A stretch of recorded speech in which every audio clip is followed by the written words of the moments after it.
Welcome back to another daily coding videos guys. Nah, jadi di video sebelumnya ini itu hampir 30-40 menit dan agak panjang, tapi di situ kita berhasil mendapatkan sebuah sebuah framework lah, bisa kita bilang ya, atau sebuah mini guide step by step untuk melakukan ini. Nah, gimana cara menggunakan Qubit-nya? Sama ya tadi ya, step by stepnya adalah install dulu package-nya, terus kemudian teman-teman lihat tampilannya ini apa, tampilannya ini cuma yang berubah apa, yang berubah itulah nanti akan menjadi state, dan yang men-trigger perubahan itu akan menjadi yang namanya eventnya ini. Berarti sekarang di layar ini itu ada satu state, ada state yang isinya cuma satu data, nih 7 ini doang, angka ini, yang akan berubah naik turun, sesuai dengan event yang datang dari button. Jadi ada button 2, yang satu naikin, yang satu nurunin. Nah, ini konsep pertama yang harus teman-teman pegang baik-baik. Jadi state-nya apa? State-nya apa? Yang berubah apa? Ya. Dan yang merubah apa? Nah, itu dipegang dulu. Kemudian nanti kita bakal masuk ke langkah selanjutnya. Di bagian yang kuning ini itu bagian bikin Qubit-nya. Dan di bagian yang ungu ini untuk membuat presentation-nya, seperti itu. Nah, di bagian bikin Qubit-nya kemarin kita sudah berpetualang gitu ya. Ini kita sudah bikin Qubit-nya. Karena yang berubah cuma tipe data klasik aja, cuma butuh integer aja, maka di sini kita isi integer. Nah, di sini inilah state-nya. Ingat, di dalam Qubit kita menerima function call, dan kita di sini mengubah function call itu menjadi sebuah state. Jadi di sini kita lihat state-nya integer, maka di sini juga keluarnya adalah integer. Dan di sini ada variabel namanya state, itu akan mengikuti value dari nilai yang ini. Jadi kalau kita lihat nanti state ini akan mengikut nilainya integer. Ya. Nah, integer. Kalau ini isinya integer. Kalau enggak, nanti dia isinya akan berubah. Dan nanti setelah itu ya, kita sudah bikin functionnya yang untuk menerima actionnya, dan kita akan emit something. Yang di-emit, ingat yang di-emit itu adalah state. Nah, kebetulan di sini integer sekali lagi ya. Kemudian di sini kita juga akan mengemit integer juga. Gitu. Nggak boleh nih kita emit A gitu, nggak mau dia. Nih, emit A gitu, nggak mau. Ya, nanti dia bakal error, kenapa? Type string cannot be assigned to parameter integer. Nah, kayak gitu ya. Nah, jadi yang di sini dia mintanya juga sesuai dengan tipe data yang ada di sini. Oke. Nah, kita lanjutkan, dan abis gini kita perlu ngapain? Nah, di guide-nya di teman-teman lihatnya. Di sini kita tinggal perlu ke bagian presentation-nya. Presentation di mana? Di main.dart. Di main.dart apa yang harus dilakukan? Nih, block provider dulu. Nih, saya instansiate block provider di sini. Dan ingat lesson learn dari video sebelumnya juga, yang 2 atau 3 gitu ya. Jangan dikasih const di sininya, nanti error. Error nggak jelas gitu, kamu bingung. Nah, ini giniin. Nah, const-nya dihilangin dulu. Kecuali kita diminta dengan sangat spesifik gitu ya. Add const modifier gitu, oke, nggak apa-apa. Dan setelah nambahin block provider, langkah selanjutnya adalah nambahin block builder. Di tempat ya di mana state-nya akan berubah. Jadi di sini saya cari nambahin block builder namanya, yang isinya itu adalah Qubit-nya dan state-nya apa. Nah, nanti dia bakal jadi sebuah function builder yang terima konteks dan mengeluarkan state. Nah, state inilah nanti yang kita taruh di tempat yang akan berubah. Di sini kebetulan angka, maka di sini saya kasih $state.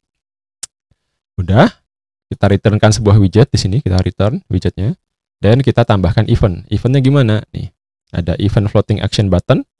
Cara memanggil eventnya adalah context.read, Qubit-nya apa, terus kita panggil functionnya. Functionnya increment, ini increment. Ini increment dua-duanya. Decrement, nih ya. Nah, ini kita coba reload app-nya, naik dan turun. Naik dan turun. Oke, nah ini kan kebetulan sangat simple ya, simple banget. Ini cuma ini yang berubah. Nah, gimana kalau ada hal lain yang berubah gitu kan? Sama teman-teman pasti juga penasaran ini apa. Nah, ini ngapain nih kok ada gini gitu ya? Karena kebetulan yang berubah itu cuma ini di app-nya ini, maka kita balik lagi ke konsepnya sini ya. Yang berubah apa? Cuma integer. Kalau cuma integer satu doang yang berubah, nggak usah pakai custom object. Tapi kalau misalkan kepengen pakai custom object gimana? Ya udah, custom object kita buat, si integernya itu kita masukkan jadi variabel di dalam kelas state-nya. Nah, contoh ya, ini kita buang aja, ini shield-nya kita buang, immutable-nya coba kita biarin dulu. Sama kayak kita bikin kelas biasa, state-nya apa? Kita kasih nama final integer counter value, misalkan kayak gini. Nah, sama kayak ketika kita bikin kelas, kita harus provide konstruktor. Nih ya. Ada variabelnya, kita bikin konstruktor kayak gini. Nah, ini akan berubah nih. Nah, nanti kita coba nih. Nah, di counter state berubah dong, counter qubit berubah dong. Kenapa? Karena sekarang kita udah nggak mengekspos lagi state-nya sebagai sebuah integer, tapi sebagai sebuah objek baru namanya counter qubit, bukan counter qubit, counter state. Nah, dan supernya gimana? Supernya sama ya, kita isikan dengan nilai awalnya, berarti kita kasih counter state. Nih, current value-nya berapa? 0. Nih, seperti ini. Dan eventnya gimana? Eventnya ya sama ya. Ingat, tadi rules-nya adalah yang dikeluarkan adalah sebuah state. Berarti yang keluar dari emit ini adalah tipe data ini gitu ya. Berarti objeknya ini. Tadi kalau tadi kita masukkan integer di sini, maka di sini keluarnya integer. Kalau enggak, ini diganti ya.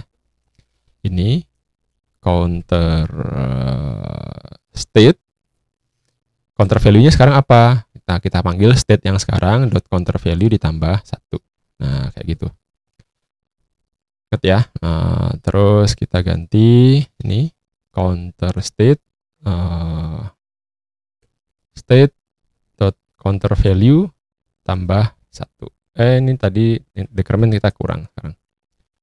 Dan ini kayaknya nggak enak. Gini tah. Gini ya, kayaknya ya. Kalau Flutter minta jadi giniin. Nah, ini jadi di qubit itu mengeluarkan atau mengirim, jadi kita lihat ya, balik lagi ya sini. Mana ya? Qubit itu kirim current state dan next state. Jadi kalau kita di sini state-nya kita kasih counter value, maka yang kita kirim di emit itu juga adalah counter state. Di sini counter state, maka yang kita kirim di emit juga counter state.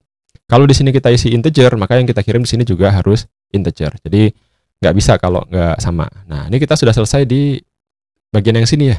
Nih, kita sekarang sudah pakai counter state yang pakai objek. Nah, sekarang kita ganti ke bagian mananya? Selanjutnya nih ya, block providernya kita buka. Di bagian provider, di bagian presentation-nya yang kita ganti. Provider nggak berubah, no problem. Counter qubitnya yang bermasalah. Nah, counter qubit ini block builder itu minta ada qubitnya mana sama state-nya mana. Di sini adalah counter state karena kita berubah, yang tadi awalnya integer sekarang berubah menjadi sebuah objek. Nah, ini sekarang kita stop dulu biar nggak bingung dia. Ini, nah kalau kita running sekarang dia bakal keluarnya instance of counter state. Nah, ini problemnya karena kita menampilkannya dengan cara kayak gini. Nah, ini kita ganti ya teman-teman. Ini diganti state dot counter value. Masih dia belum bisa nih, masih belum mau karena dia integer dan dia itu harus text widget itu mintanya string, maka ini kita tambahkan cast string. Bisa nggak? Oh, jangan string, exception occur dot to text nih, to string. Kita buka, kita stop dulu aja ya. Runnernya mana? Nih.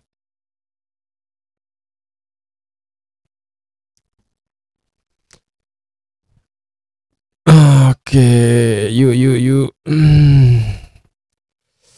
A little bit more. Dikit lagi, bertahanlah teman-teman. Habis ini paham. Nah, nih ya, dia naik ya. Dan dia bisa turun juga. Nah, negatif juga bisa, ke atas juga bisa. Oke, beres nih. Terus nanti kalau misalkan ada maksimal atau minimal itu 0, dari bawah 0 nggak boleh ya. Ini nanti gantinya di mana ya? Gantinya kita lihat di sini ya. Logika ada di sini, tampilan ada di sini. Jadi nanti teman-teman sudah bisa membedakan. Kalau yang diganti adalah logikanya, maka kita ganti di qubitnya gitu ya. Decrementnya nanti kita misalkan ini nggak boleh lebih dari minus, nggak boleh minus. Nah, nanti kita tambahin di sini. Nah, kita ganti ini. Kita tetap akan emit begini ya. Nih. Kita akan tetap emit, tapi kita akan cek dulu if state dot counter value besar dari 0, maka kita akan lakukan ini ya. Terus emitnya biar bagus, ini nggak usah diginiin, jelek. Nah, nih Jadi ini sekarang kita merubah logikanya dengan sangat gampang tanpa merubah presentation. Nah, contoh, ini kita tambahin, naikin, turunin. Nah, minusnya nggak bakal 0, dan dia tidak akan turun lagi daripada minusnya ini. See? Jadi untuk Qubit kita sudah punya best practice-nya, step by step yang bisa teman-teman ikutin. Pertama, install dulu package-nya. Kedua, perhatikan state-nya yang mana yang berubah.